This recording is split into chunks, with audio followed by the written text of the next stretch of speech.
Assalamu alaikum viewers and welcome back to Prime Live. I'm super excited to welcome back to Prime Live Shafinaaz Hassim, who is a world-renowned author, and I'm super excited for the opportunity to speak to her once again and to welcome her back to the show. I fortunately had the opportunity to read one of her books over the holiday period, and I hope you do enjoy our conversation tonight, because tonight we are here to congratulate her and to talk to her a little bit more about an incredible opportunity she had as a position rather as a curator for the 28th edition of the Time of Writer Festival. So do stay tuned to our conversation this evening to find out more about the festival as well as this incredible opportunity that she has. Shafinaaz, assalamu alaikum. Thank you so much for joining us once again on Prime Live. It's wonderful to be on your show again, Nazia. Great to be sharing more joyous news with you. No, absolutely. We are so incredibly proud of you, and personally, I'm so inspired to see, how much you've achieved and how much you continue to grow and inspire us all. But to start off our conversation this evening, many of our audience may not have actually heard of the Time of Writer Festival. Can you talk to us more about the festival as well as the amazing position that you have within the festival this year? Really grateful to have this opportunity to talk about the festival, because I always find that especially as a homegrown writer, you often you meet people and they ask you, but there's not a lot of local material out there. And I've heard this a lot over the last 20 years. And it's quite the opposite, actually. We have a lot of local material. We don't seem to be getting to the audiences because international material has that focus. And when it comes to the Time of the Writer Festival, believe it or not, it's one of the oldest running literary festivals in the country, and it's going to be in its 28th year this year. I've had the pleasure and opportunity to be featured over the last 15 years or so at various times of the festival. And the festival has had such a rich history. It's been curated by some of the biggest names in the industry, and it's had a really great support base from the academic circles, from the literary and publishing circles. The festival is actually homed or housed by the Center for Creative Arts, which is a little over 40 years old now, based at UKZN Howard College. And it's supported by the Department of Arts and Culture. It's supported by the National Arts Council. It has a lot of sponsors and stakeholders in other parts of the world, where the arts is really sort of where they put support to the arts. And I think it's because of this kind of stakeholding, that the support and the impetus for the festival has grown, so that we're able to bring discussions to our local audiences from around the world, but also to curate material that's from within us. And so it's a huge blessing. I feel honored to be invited as guest curator for this year's festival. We've been having huge fun. I've been in the offices all month, and it's been, there's this buzz of activity when there's this kind of programming going on, because the festival is held in March, from the 18th to the 23rd of March. So it's go time right now. We hit the ground running as the year began, and there's just so much to look forward to this year. I mean, that sounds absolutely incredible. It sounds so exciting. And I'm equally, so excited for the new opportunity that you have and that you're going to bring to the festival this year. So congratulations from us to you. Such an amazing accomplishment. And thank you for sharing that wonderful opportunity with us. I think it's such an incredible platform for writers to showcase their talent and showcase their work. And I couldn't agree with you more. I think there's a lot of beautiful work to showcase in South Africa. And there is a lot of writers, a lot of beautiful literature that we do have to share within South Africa. But I also want to talk about, you are a prolific author, and you are, the author of multiple successful novels, and that are so relatable and so enjoyable. But I want to talk about, how you will plan to fuse your experience as a writer to your new role within the festival this year. So what I'm seeing is that there's definitely opportunity to build these bridges. On the one hand, it's about, as you said rightly, the festival being a platform for local and global writing, and adding to those conversations, creating more of a discussion between audiences and writers and creators of content. But I'm also finding that coming through the pandemic, there was a lull in the publishing sector. And you're finding in the last 2 years, and especially culminating in 2024, such an incredible burst of new material, whether it was academic, nonfiction, fiction, poetry, short stories. The art of the short form has really, really picked up in recent times. And we're also seeing an incredible amount of memoir writing coming out of the industry. So you've got political memoirs, like we've got Ronnie Castles on panel because he wrote the story of Joe Modise. We've got Opus Segalwe, who's written about Lucas Mangope. We've got a range of writing coming out through the festival, but we've also got memoir by Margie Orford, her personal story, for example. She's one of South Africa's best crime writers, And Arjuman Wajid is a British journalist who's just written a book on Professor Fatima Mir. So we'll be showcasing her at the festival as well. And so I'm quite confident that bringing in these very personal stories and these very political stories will allow us to talk about the kind of social and historical, the political times that we're facing through these social documents. At the same time, also celebrating the entertainment of women's writing, crime fiction, and writing for youth and children. We've got this wonderful opportunity to bring all of this together and just so much material.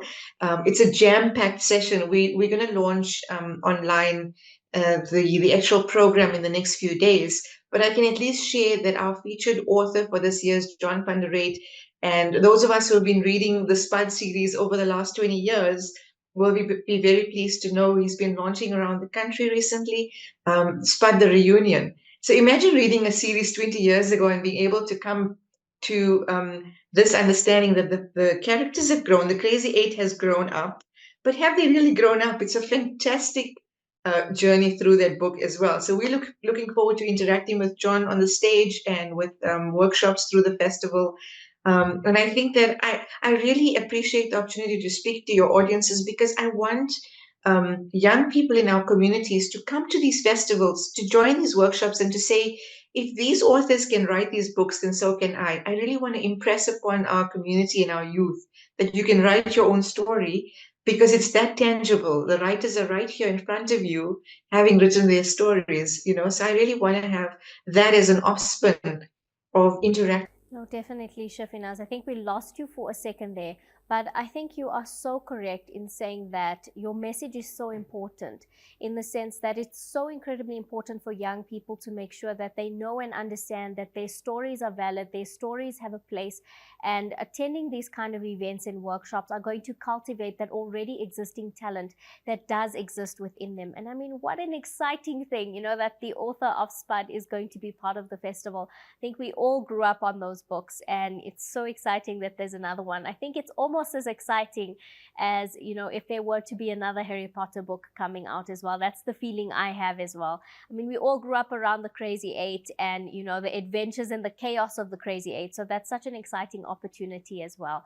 And I think, what you've highlighted, to encourage young people to tell their stories, to invest in themselves by attending workshops, events like this is so important because we need young people to come out and tell their stories. We never know, we may have the next J.K. Rowling amongst us in our youth, hiding there and having these amazing ideas and stories in their mind to share. But Shafinaaz, I want to talk to you also a little bit more about that kind of participation that we want our audience to, of course, be part of.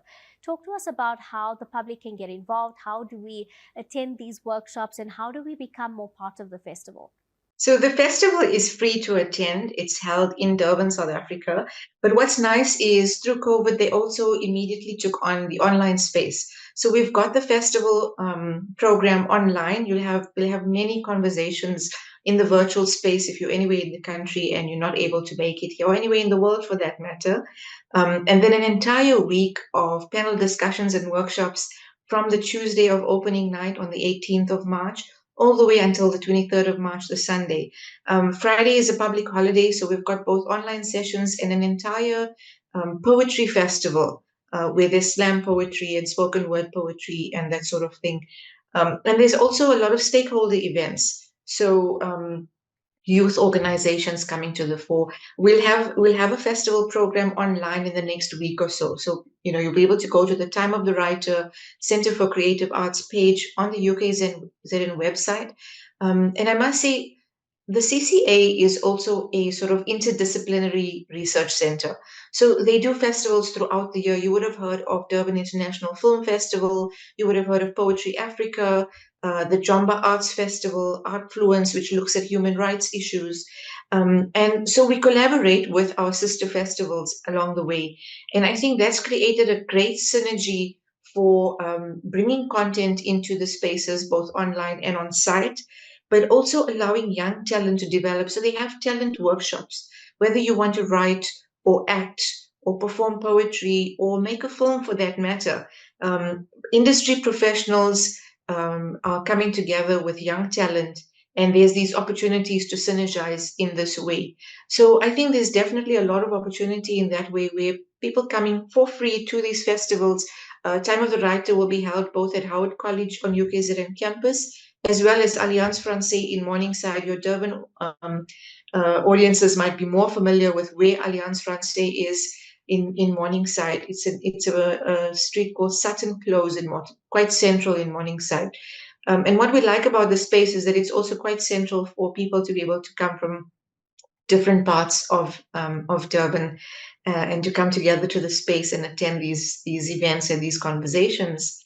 But at the same time, I also want to invite that, a literary festival is also a destination event. You don't have to be in the city where it's happening. Make it a space where you spend the week or the weekend with us. Come out, get some Durban sun and sand and ocean, but also get some food for the soul. Join our conversations and just be part of this amazing collaboration of celebrating books and learning about literacy and enhancing literacy in South Africa. As you're talking about all these different festivals that happen all across the country, I'm reminded of attending the Wits Art Festival when I was in high school, and what an incredible experience that was. And I can absolutely attest to the value that these kind of workshops bring to you as an individual. I attended some of the workshops myself, and it does so much for your sense of self, your sense of confidence. And you might have a dream and a vision of wanting to do what I'm doing now, presenting or improving on a skill. And these kind of festivals and workshops have such value to add to young people's lives. So, thank you to you and everyone who contributes to making this kind of content and making this kind of platform available. But in closing, we can't let you go without asking if there's any new books in the works, anything that we can look forward to coming up. Before we get to that, I've been avoiding talking about my work because I'm so excited about festival. I'm glad you brought up, working with Wits Theatre or working through them, because the Wits Writing Center is an organization we work closely with, and they'll also be at the festival, just so that we have some representation there. In terms of new work, there's always new work, and my fifth book in the Nisa Kammer series will be due out in the next 2 weeks. So inshallah, Nisa Kamar and the Fellowship of the Moon will be out in a couple of weeks. And I'm looking forward to celebrating with readers, and I hope that readers will be excited to get their hands on copies in the near future as well, inshallah. Jazakallah khair, Nazia, for your time, and especially for allowing. Apologies, viewers at home. I think we've lost Shafinaaz due to network problems, but please do stay tuned. Please do stay in contact. The Literature Festival. Okay, there we go. Sorry, we lost you just for a second there, but thank you so much for joining us. Viewers at home, that was Shafinaaz Hassim talking to us all about the incredible festival that will be taking place. Please do make sure you participate, attend the workshops, be part of the conversations. As someone who has attended a type of an arts festival like this, I can attest to how valuable the workshops, the insight, the information, and the opportunities to get to interact with South African authors, the opportunity to really delve yourself into a platform like this is so, so valuable. So please do reach out and make sure you are in attendance. But on that note, it is time for us to head over to an ad break, and we'll come right back.